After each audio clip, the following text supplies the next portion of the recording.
Um, Hello there. This is Neon Cock here, the Slants HQ. I'm here to bring you Sim History, Episode 2, representing Season 2 of Slants. In case you forgot since our last video, Sim stands for Slants Imaginative Multiverse, or just simply Slants Multiverse, which means slants and everything relating to slants. So today we're going to talk about more evolution of characters, more different villains and stuff. Okay. So, Slant. Michael Pill Sora Slant. I already told you that before. But remember how I told you he was a human super spy in the first season? Well, then there was a dramatic change. He discarded his top hat, but he still looked like a human. Probably the same human he did without the top hat. But it was revealed that was really a robo suit. Yes, that was really a robo suit.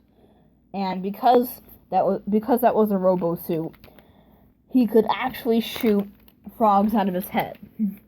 Now, may I remind you that at this point in the game, Captain Slant was a magic toad, and again at this point in the game, magic toads were basically sentient frogs. So basically, he was shooting slightly dumber versions of himself out of his human robotic head to splatter onto villains. That was a little inhumane, but hey, it was like 5 years ago. Anyway, of course he's changed since then. He's out of his suit now. He no longer shows his suit. He's in his frog form, and the whole him being a human super spy, and the whole shooting frogs out of his head thing has become like a Slant Schrodinger thingy, because it's neat. I guess you could say it's happened in the game, but no one speaks of it, no one remembers it, because it kind of hasn't happened in the game.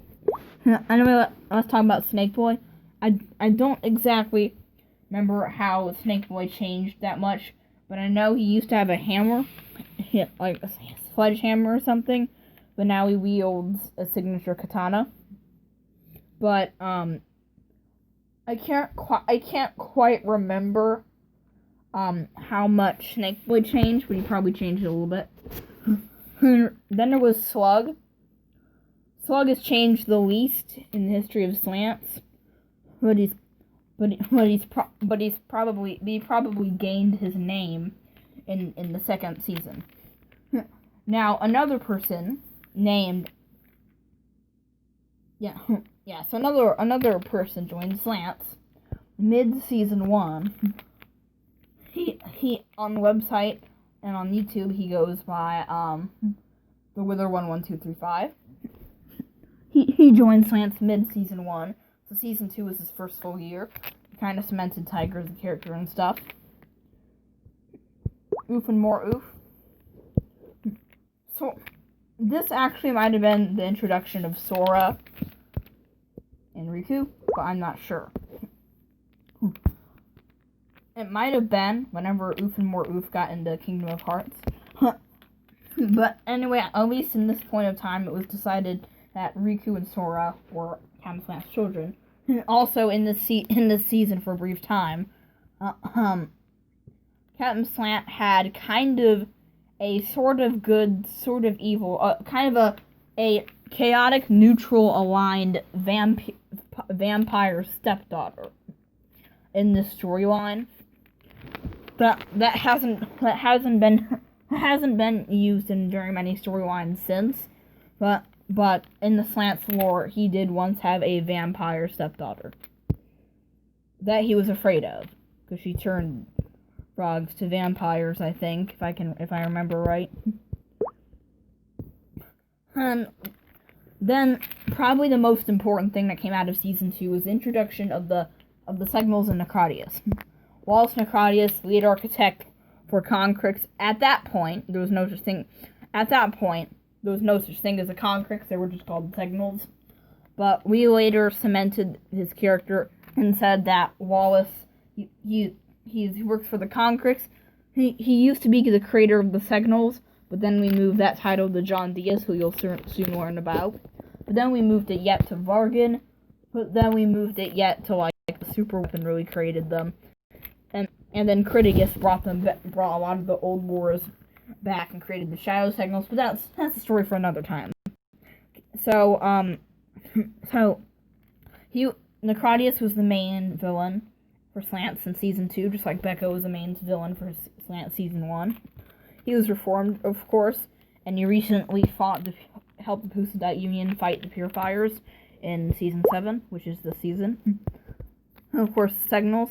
Now, everything you see on this page did not apply to Season 2. This was also meant in Season 6. The signals are actually 3 races. The lizard-like Dronox, spider-like Insectrox, and the humans who came from Earth, also known as the Homox. When the super weapon blew up, that was another Season 5 or 6 thing, most of them died, and the living ones resorted to necromancy to bring their people back. The Dronox and Homox brought back look like skeletons, and the Insectrox look like hollow cells. There are plenty of signals still alive, though.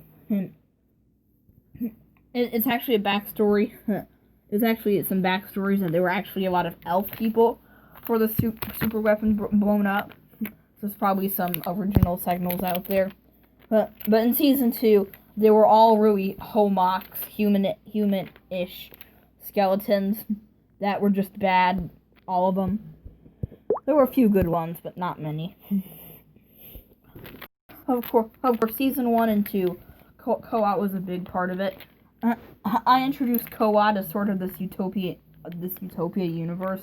That didn't really go well in the game. It was just kind of too OP, and besides, it was never really used in storylines the way I wanted. So I've kind of recently taken Co-op out of the game. It's not currently. I don't want. It's just this thing that is kind of in the game. It's another in the game, out of the game thing. It's there, it's mentioned in the storylines, but none of the main storylines ever happen. Then of course there's Estalon. He's probably a Season 2 creation, but I can't remember. He was born around the birth of time itself, really old, really immortal. He was nearly indestructible. He went on an adventure with a group called the Mighty Cranes through one of his sons named Murphon. He is the god of amphibians, revenge and morality. He is Estalon. Now, I think Estalon was the god of magic toads previously, instead of the god of Amphibi, because Amphibi came like Season 4, maybe very late Season 3, or even very early Season 5. That's all I can think of. But the magic toads were the main amphibian thing. So here we have magic toads. That code is when I didn't know what I wanted to do with the Code Wars page, but the magic toads, or toads of Estalon, are a race of frog-toad hybrids that have very many human-like traits, but are in no way related to humans, like extreme intelligence, immortality, if good, indestructibility, if good, and the look of a green humanoid with a frog head. Estalon originally envisioned them as just powered-up amphibi, but Spencer Goodwell changed everything, so now they feature more humanoid features like hair, sweat, etc. Well, that's pretty much it for today's Slant season review. Please keep your eyes peeled for the KLK song on Sunday. Yep, I said it. That's what's going to be on Sunday. And also for more Slant videos, and especially sim history videos. It's been Neon Cock with the Slants HQ, over and out. Thank you. Goodbye.